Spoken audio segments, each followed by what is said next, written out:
or a better flavor for what's involved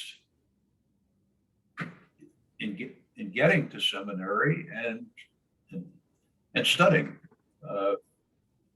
And our speaker this morning certainly has had a winding path. I don't know that anybody has a straight path to seminary. Chris can correct me on that when we get there. Our speaker is Chris Micklewright, who is a second-year seminarian at Virginia Theological. Good morning, Chris. Good morning. And we're just going to kind of walk through somewhat chronologically Chris' path. Initially, Chris, tell us about where you were born, parents, siblings, schools, church, and I'll just let you go at it. Sure. So I was born in New Mexico. My parents were in the Army and the Air Force at that time, stationed out in Alamogordo, New Mexico, doing weather observations. And so I was born there, but within the first year of life, my parents moved, I think, 4 times. So I got to see a number of states very quickly. My dad was in the process of trying to get into flight school, and when the Army wouldn't accept him to fly helicopters, he transferred over to the Navy and became a naval aviator. So I grew up as a Navy brat, moving all around the country pretty regularly. My dad is Alan, my mom is Patty, and I've got a younger sister named Sarah, about 2 years younger than me. So the 4 of us and a variety of different pets trekked across the country several different times. My dad was deployed in Desert Shield, Desert Storm, and so his what was supposed to be a 6-month cruise became close to a year long. And after that, he decided he wanted to do whatever possible to avoid being away from the family for so long. And so he went into further schooling with the Navy and became a test pilot. And that took us first to Monterey, then to Maryland. So Monterey, California, and Patuxent River, Maryland, and then various other places after that. But I think I've moved something in excess of 20 times in my life, with all of the different first military moves, and then college, and then my wife and I moving since then. So your middle name really is Vagabond. Yes. Now, as a youngster, I mean, did you attend church with your parents, or Yes. So my grandparents, my father, his parents divorced when he was fairly young, and when his mother remarried, she remarried a pastor, and so he grew up for at least a few years as a pastor's kid and walked away from it for a while. But around the time that he and my mom met, they ended up coming back to faith and back to the church. And it was a very Pentecostal and evangelical experience at that point. But they committed to raising their family in the church. And so that was one of the first tasks anytime we made a move, to find a new church. And we tended to usually start with Baptist churches, visiting different places. And I think there were a couple of Presbyterian churches. I was actually baptized in a Baptist church and confirmed in a Presbyterian church. And it wasn't until the end of college that I found the Episcopal Church. Well, we applaud your ecumenism. It's something that has been both a gift and a challenge. I definitely had to go through a number of years of kind of deconstructing some of the fundamentalist beliefs that I grew up with. And it was a great experience to start to see, okay, God's bigger than I was taught when I was young. But I also am so grateful for having learned the scriptures well and learned to love the scriptures and love Jesus as a kid. And that's something that I still really value. And so I'm grateful for that foundation, even if there's some complexity to it. Where did you finish high school? Out in San Diego. We were living on Coronado Island in San Diego. So it was kind of, I can't imagine a better place to finish high school. I had my last 2 years of high school there, and I was able to walk down to the beach for lunch because it was an open campus. And my friends and I made good use of that freedom. And it was a very difficult thing for me that my family was moving back to the East Coast as I was finishing up. And so I had been looking at colleges on both the East Coast and the West Coast, but between the scholarship offers from the East Coast and my family making the move back, I ultimately decided that I would make the painful sacrifice of leaving the West Coast behind. And where did you wind up in college? I attended Eastern University in Philadelphia area. And so it's just down the road from Villanova in St. David's. And Eastern really was a phenomenal experience for me with that ecumenical background. The school doesn't require, well, it requires faculty to sign a faith statement, but the faith statement is basically just the Apostles' Creed. And so that leaves a lot of breadth for the faculty to come from different traditions. And so I had faculty who were Baptist, faculty who were Presbyterian, faculty who were Catholic and Orthodox and Episcopal and Pentecostal, you name it, every different denomination you could think of. I had people that I could study with. And that was really the opportunity for me to start to see, wow, God is bigger than I ever imagined. And this faith is a lot more exciting than maybe I realized growing up. And what did you major in at Eastern? I majored in math. And so I actually went into college not having a clue what I wanted to major in. And after the first semester, I had even less of a clue. And I decided to take a Calculus 2 course because I'd taken Calc 1 in high school and had really enjoyed it. And I fell in love with the class, especially the day that my professor came to class with his Bible and said, okay, we're going to take a pause and not talk about integrals first thing today. And instead, he talked with us some about connections that he saw between his faith and his discipline. And so this was kind of a revolutionary idea for me, that there might be connections between mathematics and Christianity. And I was hooked. I really loved that. And I decided that I liked solving problems better than I liked writing papers. And so I thought, let me pursue a major in this and see where that goes. And what did When you finished college, did you go on to get an advanced degree? Yeah.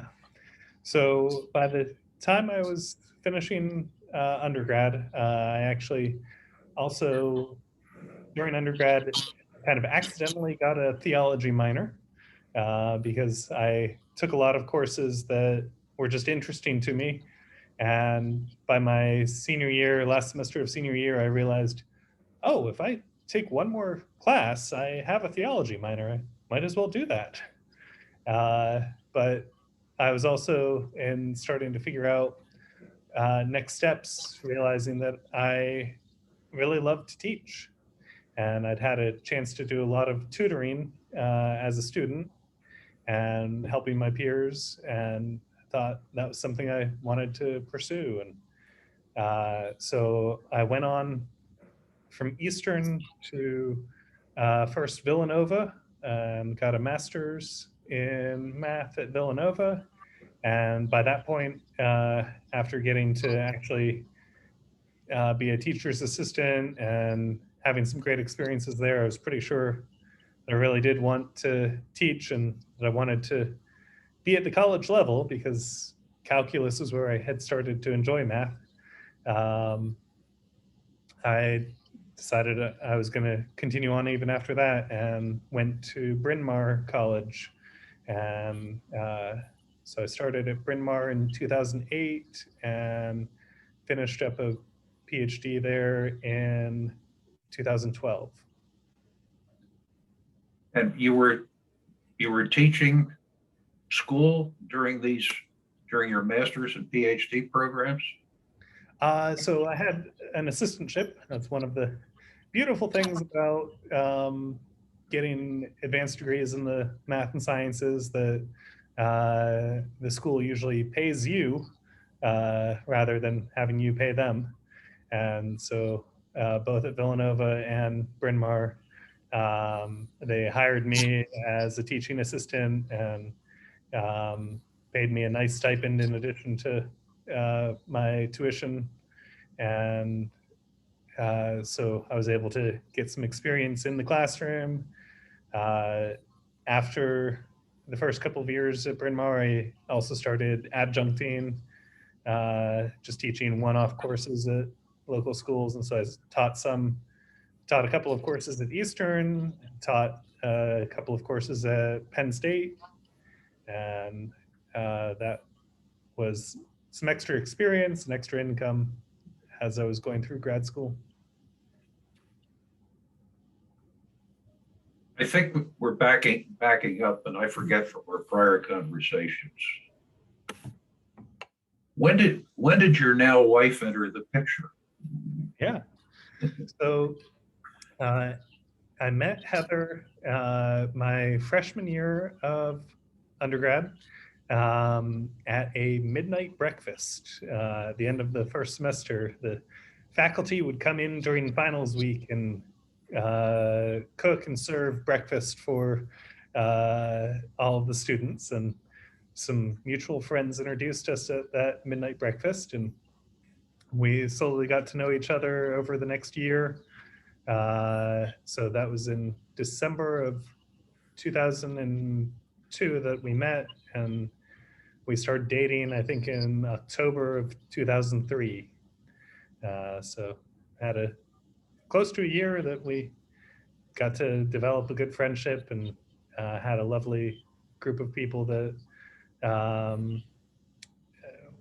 we were with, and getting to have a lot of the formational experiences of college. And so, we started dating in 2003. We got engaged in November of 2005 and married in May 2006. And let's talk about your family today. Yeah. What does Heather do, and who else occupies your household? Yeah. So Heather had spent a number of years working for the John Templeton Foundation, which gives grants primarily in the intersection of science and religion. And so she supported the life sciences portfolio. And a few years ago, she left that job as our third child was on the way. But more recently, she's been working part-time with a group called Science for the Church. And it's a small organization, but they work at providing resources for pastors and congregations to better engage with science. And that's something that, thankfully, I think, at least in my experience, a lot of Episcopal churches do well, but that's something that a lot of other churches struggle with. And so they do some really neat work helping churches better engage with science. So that's what Heather's doing now. We're also proud parents of 3 boys. So my oldest is Corin, and he was born in 2011, just as I was finishing up grad school. And so I've got a couple of fun memories of, interesting memories at the very least, of rocking a baby in one arm while I'm writing my dissertation with the other, and or pushing the rocker with a foot while typing job applications. But Corin was first. Elias was born in 2014, and Desmond in 2016. So they are now, Corin's 10, Elias is just about to turn 8, and Desmond is 5. So my poor wife is the only woman in the house, and has to put up with all of the energy of 3 young boys. So when you finished your PhD, did you have a full-time teaching job at that point? Yeah, so I actually defended my dissertation in August of 2012. And the day after defending, I started the orientation for my first job. I taught for a year at DeSales University up in the Allentown area. And that was a great experience.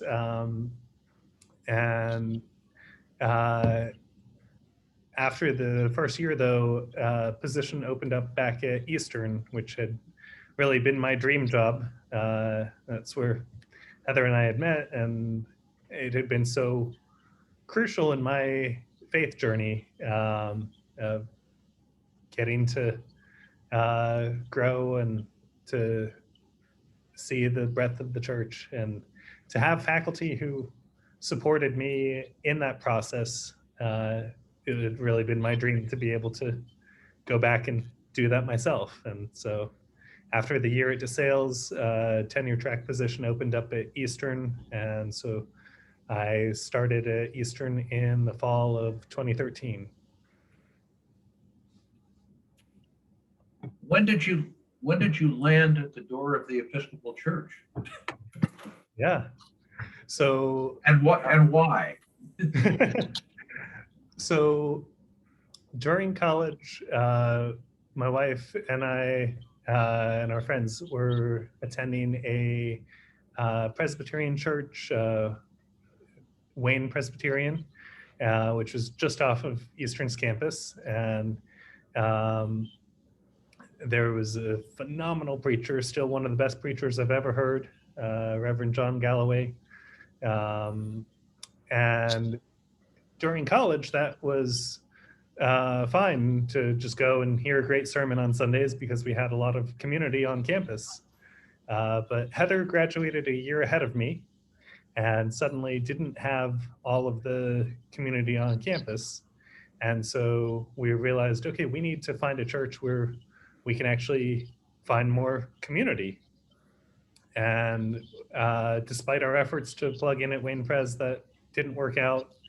And so we looked around and saw that a lot of our favorite professors were attending this Episcopal church down the road. And so we decided we'd go check out Church of the Good Samaritan in Paoli. And I actually got the service time wrong for the first Sunday that we went to visit. But that ended up being a kind of divine coincidence. So Heather and I, in the spring of 2005, had studied for a semester in the Middle East. And that had been a wonderful semester. We got to learn some Arabic and learn about the history and politics and religion in the Islamic world. And so when we arrive at Good Samaritan, we've missed the beginning of the service, and I open the door just as the priest is introducing a missionary who's in town for the weekend from the Islamic world. And I actually literally opened the door to the missionary greeting us in Arabic. And so this was something we turn to each other and say, oh, I think we're in the right place. And so we come in, and after the sermon, we see people picking up these red books, and we were both clueless, but some kind people gave us a quick crash course in the Book of Common Prayer, and we realized that, wow, this liturgy thing is something that neither of us grew up with, but something that we were both immediately attracted to, and found that the connection with the tradition of the church and with the praying some of the same prayers that we know God's people are praying around the world was just such a beautiful thing. And so we quickly fell in love with the service and with the liturgy, and before too long got involved with helping to lead the youth group. And I actually was asked to help teach the confirmation class before I was even confirmed. So got involved with the youth confirmation, and that's something that I did for many years at Good Samaritan, and really came to love getting to be part of that process of mentoring kids as they're thinking about confirmation, and helping them think through what is it that we do when we confirm people. What, so you're a Good Samaritan, you're involved. By this point, your sons have all appeared, I assume. Yep. And I rightly or wrongly, I assume they were baptized there. Yes. So let's talk about how you got to the point that you thought seminary was the right thing to do, and why. Yeah. So I believe it was in the summer of 2017. One of my dear friends, who was the college minister at Good Samaritan at the time, he, I guess even before that, summer of 2016, he and I would meet at a local playground before bringing our kids to school, and we would pray the morning office together as our kids were playing on the playground. And that was the point where I really started to get to know the prayer book, and started to feel like I understood prayer in a way that I never did growing up. The prayers of the church and having a discipline of prayer, a daily discipline, was something that was new to me. And despite the ways that the churches I grew up in talked about prayer, it never felt natural to me. And so entering into the discipline of the office was something that made prayer come alive for me in a new way.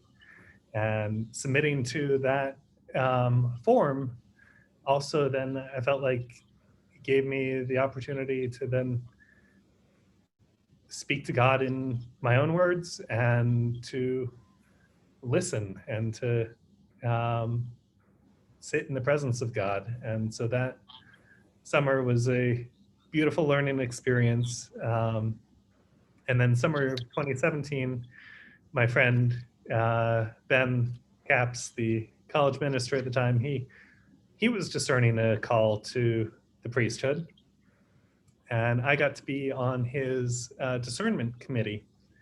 And so we spent that summer meeting and with a number of people from the church and talking with him about what is the priesthood and what does it mean to be called, and talking about his journey. And it was really a privilege to get to walk with my friend through this.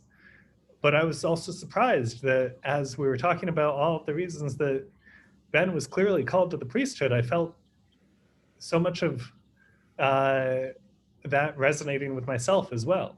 And that was something that I never had considered before. But I started to think, wow, if I'd known back before college that the Episcopal priesthood was a thing that existed, I might have found that very attractive. And so I wasn't sure what to do with that at the time, because I felt very sure that I was called to teach at Eastern. And as I said, it was my dream job. I was loving being there, and was in the process of applying for tenure. By summer of 2018, I had kind of put the thoughts about the priesthood kind of in the back of my mind as well, maybe someday, once the kids are all grown up and I have more time and energy, I will take some seminary classes and see where this goes, because there's a rich tradition in the Anglican Church of priests and academics sharing vocations. And so summer of 2018, I was applying for tenure, and I had been selected for a pretty prestigious fellowship that involved some time for research in Oxford. But in August of 2018, I got a letter in the mail informing me that I was being laid off from my position at Eastern. And it was, the school had been struggling for a number of years with finances and enrollment, and it was the second round of layoffs. I was still taken very much by surprise, but that was suddenly a new thing that we had to grapple with. And the one gift in that was that Eastern did give me a year of severance. And so I had a year to spend discerning what would come next. And my wife and I made the decision early on not to rush through that, but to take the time to grieve and to process. And so I did a lot of taking long walks with my prayer book and being out in nature and having the chance to feel some of that loss and that pain, and to call out to God, what's going on and what are you doing in this, and what comes next?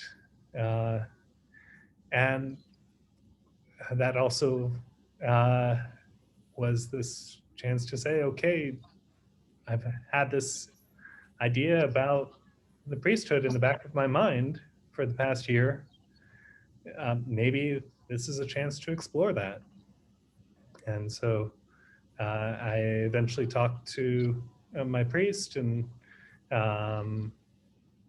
we opened up conversations with the diocese. And by January of 2019, started into the parish discernment process. And through a lot of reading and good conversations with friends and prayer, it really seemed like this is where God was calling us. And so that was affirmed by the parish discernment group and by the diocese commission on ministry. And in fall of 2019, I got the call from the commission on ministry saying that they were recommending me to the bishop, and met with the bishop in January of 2020, just before everything changed, and talked about seminary. We actually visited Virginia Theological. Heather and I visited down here the week before everything shut down, and really liked what we saw at the school here. And the bishop said, go anywhere you want for seminary, I'll support you for that. But you're coming back here to serve in the diocese afterward. And that was very much what we wanted to hear. When Chris told me that story about the bishop, I suggested that indentured servitude still exists in the Episcopal Church. Sorry to interrupt, Chris. That's fine. Yeah. So in the summer of 2020, you picked up your family and moved south. Yes. And what have you found in seminary that surprised you, notwithstanding all the discernment that you've been through? Right. So having been through grad school before and having done a doctorate, I thought that it was not going to be too challenging academically, that the real area for growth for me was spiritual growth and formation of habits and disciplines. And that was my expectation coming in. And I realized very quickly that doing grad school with 3 young kids is a very different thing from doing grad school with just my wife and myself. And we are in a 2-bedroom apartment on campus. So it is very tight quarters. And for the first year, almost all of my classes were being done by Zoom. And so I realized that I was very surprised that I actually was struggling to keep up with the academic demands. We were also, last year, we had made the decision with moving in the middle of a pandemic that we were going to homeschool the kids for the first year of being down here. And so that was a phenomenal experience for the kids. They flourished. They did fantastically well and learned so much. And it was utterly exhausting for Heather and I. So that was another piece of realizing that if I wasn't very, very intentional about it, the academic demands and the busyness of seminary would crowd out any space for some of that formation and development of disciplines, and so I had come in thinking that that would be the focus of my time in seminary, and realized throughout my first year that if I wanted that to be the focus, I needed to be super intentional about making that the focus. And that's something that I've been trying to be much more intentional about as I've been moving into my second year here. A 2-bedroom apartment with 3 sons. Yep, We have bunk beds. we do. And we ended up deciding that we were not going to get a sofa so that we could just leave the living room area mostly for the kids to play. We got a couple of very nice camp chairs for my wife and I to sit on. And they're very easily movable and collapsible if need be. But yeah, it's a lot more intimate than our home had been in Pennsylvania. What is there one professor at Virginia Theological who has particularly captivated you? Maybe there's 2 or 3. There are, I mean, I could say great things about almost all of my professors. I'd say probably the one who has had one of the biggest influences on me is Dr. Judy Fentress Williams, who taught my Old Testament course last year. And then just last week, I got to have a January term class with her on the Bible, myth, and superheroes, which was so much fun. But Dr. Fentress Williams is a womanist scholar, and that's something that I had not been exposed to even with my minor in theology. And I've really come to appreciate so much. So womanism is looking at scripture through some of the lens of the experience of especially Black women, and recognizing that things like embodiment really matter so deeply to this Christian faith, in which God came down and took on a body. And so that has been so helpful for me. Also looking at scripture as a dialogue, and recognizing that scripture is not just, well, growing up in some of the more fundamentalist churches, I learned this acronym, Basic Instructions Before Leaving Earth, BIBLE. And I grew up in some of the churches that would say to the effect of, the Bible says it, I believe it, that settles it. And so coming to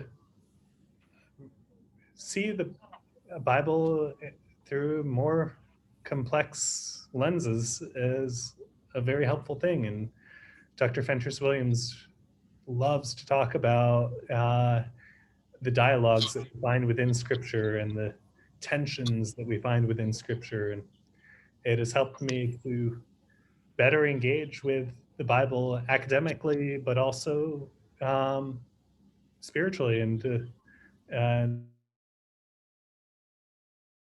to say we can learn from all of the insights of academic study of the Bible and take that into our devotional life, and hopefully into the pulpit and into our own reading of Scripture. Now you have some jobs on campus. Yes.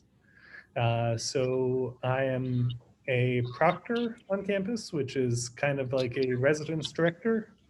And so my apartment building, I'm the go-to person for managing maintenance issues and community issues, and try to keep some tap on how different people in my building are doing, especially in the midst of the stresses of the pandemic. I also am a sacristan on campus. So we have a beautiful chapel where we have daily services. And last year, they started advertising for the role of sacristan, which supports the various services. And I thought, well, not having grown up Episcopal, this seems like a great opportunity for me to learn all of what goes into the services behind the scenes. And I really feel that a crucial part of good leadership is understanding and appreciating the work that is done by the people you're leading. And so I wanted to know, what are the jobs that the altar guild and the people that are serving at whatever church I end up at are doing. And I wanted to be able to appreciate that. And so I've been, for the past year, serving as a sacristan, and it's been a terrific opportunity. Gotten to learn the names of all of the different little instruments on the altar and the different cloths and all of those details that were foreign to me prior to this. What sort of courses are you looking at in the third year? Is there any kind of an internship or something where you go out to churches in the area? So that's actually going on right now. So the second year is devoted to contextual ministry, is what it's called now, but essentially field ed. And so in the fall, I did 3 credits, and in the spring, I'll be doing 6 credits of contextual ministry. And so I'm serving at a local parish, St. James, Mount Vernon. And I'm assisting with services there every Sunday. Throughout the fall, I was able to preach just about every 3 weeks, which was very challenging and a great opportunity. I talked with my supervisor. He asked me, what did I think I needed to learn? And I noted that I had never preached in the Episcopal Church before. And so he said, all right, well, I think we can make that happen. And it's a small parish. I intentionally chose to be at a small church because coming from Good Samaritan, I've got a lot of experience at a large congregation, and I wanted to see what are the dynamics at a small church and to get experience there as well. And throughout the fall, or throughout the spring, I'll be, in addition to the preaching and assisting in the services, I'll be getting to organize and lead a Lenten dinner series. And share with us what you're going to do this summer. So this summer, my family and I are actually planning to get away for a 6-week road trip last summer, I did my hospital chaplaincy internship, clinical pastoral education, so that this summer would be free. And it's something that we've dreamed about for years.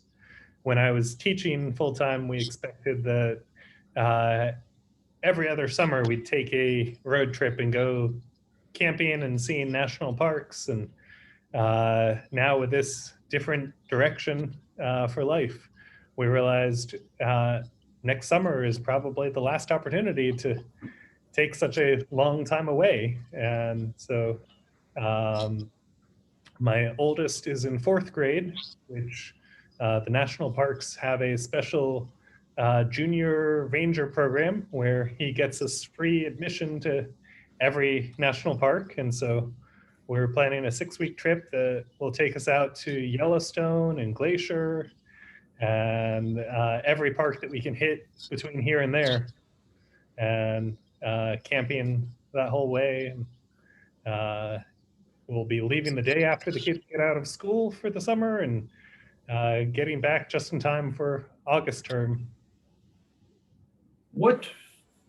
You and I haven't talked about this. What relationship do you have with the diocesan office while you're in seminary? Sure. So I, 4 times a year, anyone who's in the formation process for ministry,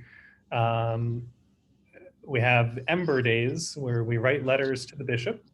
And so 4 times a year, I write a letter to the bishop, giving him an update on my studies and my family and my spiritual development. And then we have occasional gatherings with the Commission on Ministry and the Standing Committee. We'll have one in February.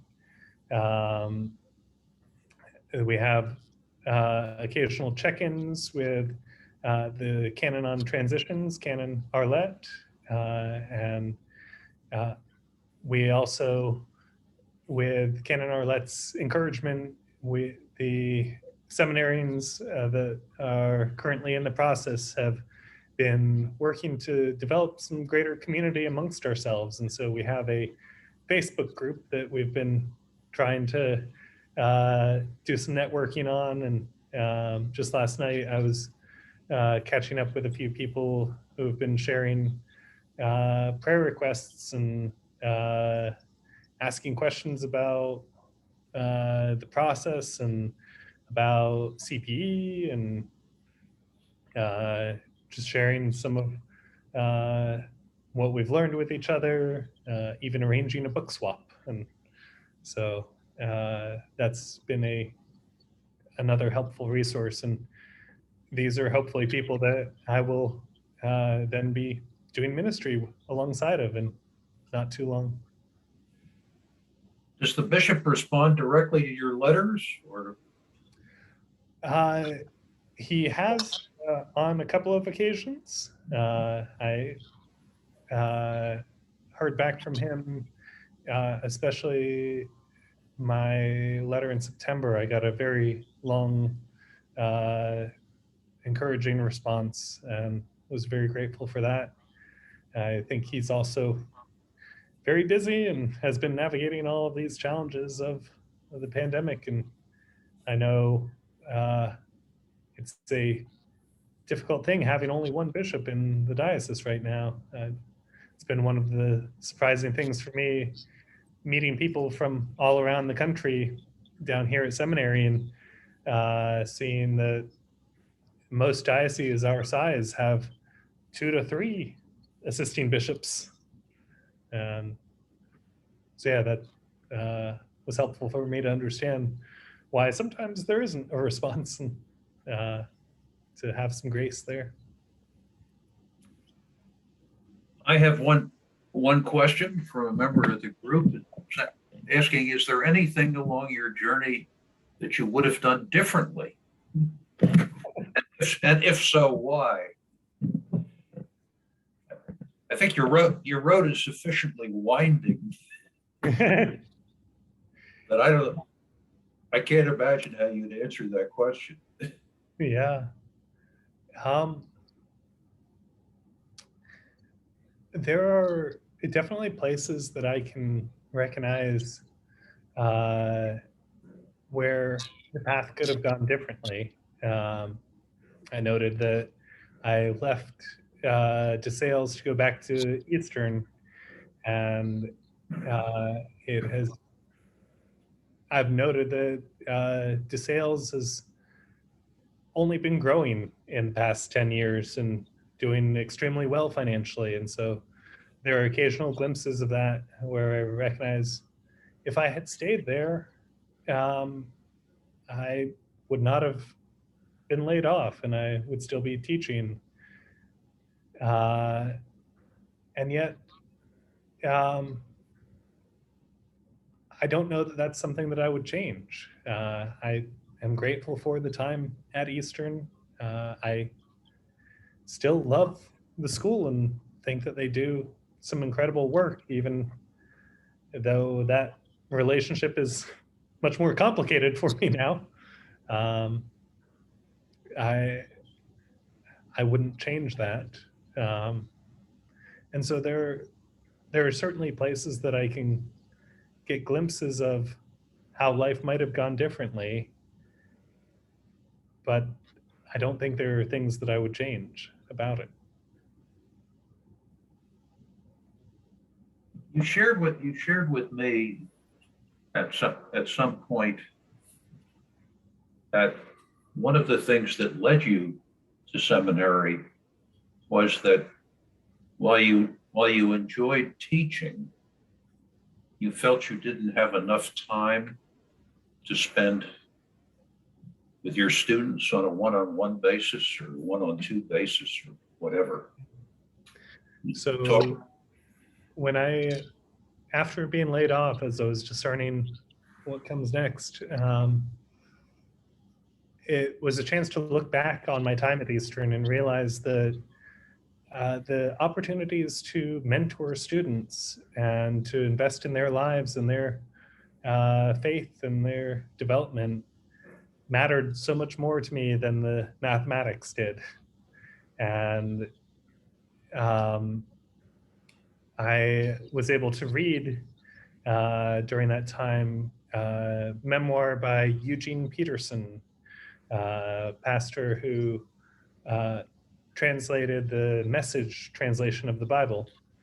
And he talked about uh, coming to a crossroads in his life where he had been working on a PhD in biblical languages, and he had been teaching, but he had also been pastoring. And he had come to a point where he needed to decide between those two paths.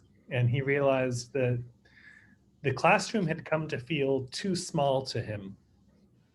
And that was, as I read his description of that, I think I might have even dropped the book. It moved me so much. And I realized that so much of my time and energy was going into grades and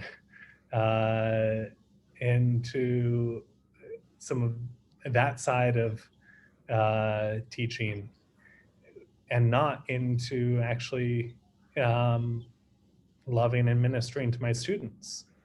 And I realized that I wanted to be able to do more of that ministry. And as much as I love college students, to also be able to enter into ministry with more than just that one age set, and be able to join people in the walking through life with all of the different challenges of different ages and life stages, and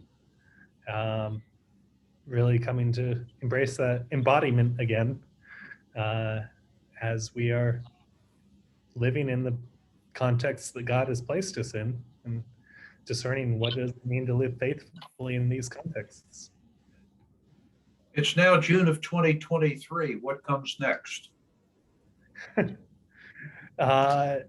So June of 2023 is when I expect to be ordained to the transitional diaconate, and with the help of Canon Arlette and the bishop, be finding a church in the diocese to serve it. And my hope is to be somewhere that I will be able to be stable for a number of years. Having moved the kids down here and then moving them back up there, that's a lot of interruption. And so we're hoping to find a church that we can connect at and be stable at for a number of years, and learn to do ministry and see where God takes us. Well, given your upbringing as a child, I can see stability in one place as a real appeal. Certainly. And as I talked with Canon Arlette about that, she also reminded me that we never know what God has in store. And so that's something that I'm hoping for and also holding lightly, with trusting that God is going to meet us wherever we end up. Yep. Do anybody who's present, does anybody who's present have a question for Chris? If you do, unmute yourself, or do I have to unmute you? I don't see any raised hands. Mike? Yes. It's Nick. Okay, we can. Chris, welcome. Thank you. I was wondering, with your experiences living in many different places in your life, and now with your faith journey, how do you see that as an advantage and or disadvantage in terms of being established in one community for God knows how long, hopefully a long time? Could you talk a little bit about that? Yeah. I mostly see it as an advantage. It's something that it's a blessing to have friends all around the country, and there are a few different people who we'll probably get to connect with on our cross-country trip next summer. It's an advantage to be familiar with transition and with having some earned experience with meeting new people and establishing relationships, and just to recognize that the world is always bigger than whatever corner of it I'm currently living in, I think is a real advantage. And we're also really grateful that we'll be coming back to the diocese, because my wife and I were there for more than 15 years. And so while we don't have roots that go back to childhood, we do have some roots there, and we have long-term relationships that we'll be able to have friends that are outside of whatever church I'm ministering at. And I think that's always a healthy thing for a priest, to have people that they can have supporting them who are not part of the actual parish where they're doing ministry. Great. I wish you the best. Thank you very much. You're welcome. Other Mike, questions? is there anything else that Chris would like to share that we should with us today? I would certainly welcome your prayers, especially those challenges of a family in the midst of the pandemic, and My kids are back in public school this year, and it's been a little bit of a hard transition for them, especially with the challenges of having to be masked, and they learned so much last year, but it's clear that their peers did not learn a lot last year, and so much of the class time is being spent on material from last year that my kids know, but their peers really need. And so we're trying to figure out, how do we support and encourage our kids in remaining engaged and getting everything they can out of school, and while also telling them it's okay to feel frustrated about that. Are they in person this year, Chris? They are. And that's like right now, we just got a new governor in Virginia who has done away with mask mandates for schools. And so that's something that is a point of some stress for us. And our school district is still trying to continue to require masks, and that's probably going to be a legal battle. And yeah, there have already been a number of cases at our kids' school. So that's always a stressful thing that can shut down classrooms. And while it hasn't directly affected our kids yet, there's always that possibility. So they've had no virtual learning this year? The only virtual learning so far was for snow days. No.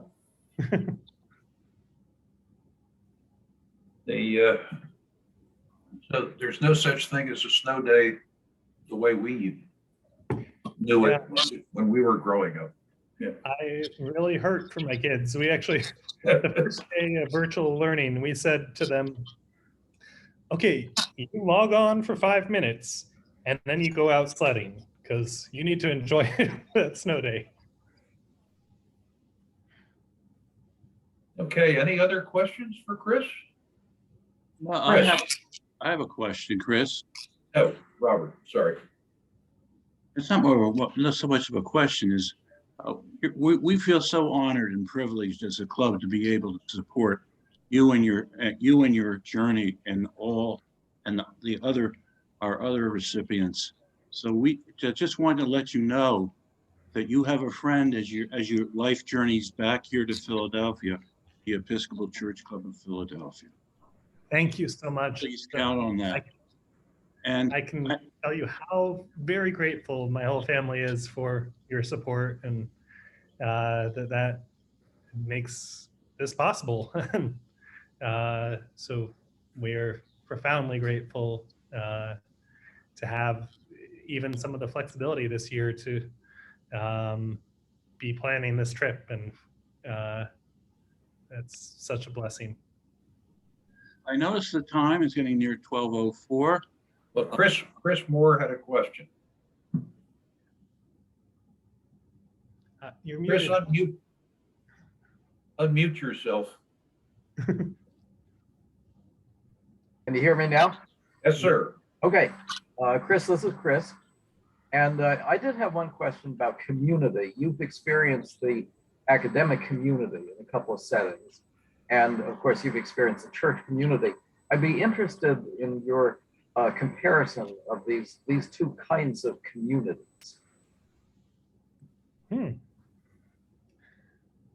So I think that was a piece of what I found so attractive about the Episcopal Church, that in many of the churches I grew up in, there was a sharp divide between the academic community and the church community. One of the things I love about the academic community is the openness to asking questions and to growth and the life of the mind, and this recognition that however much we know, there's always more to know.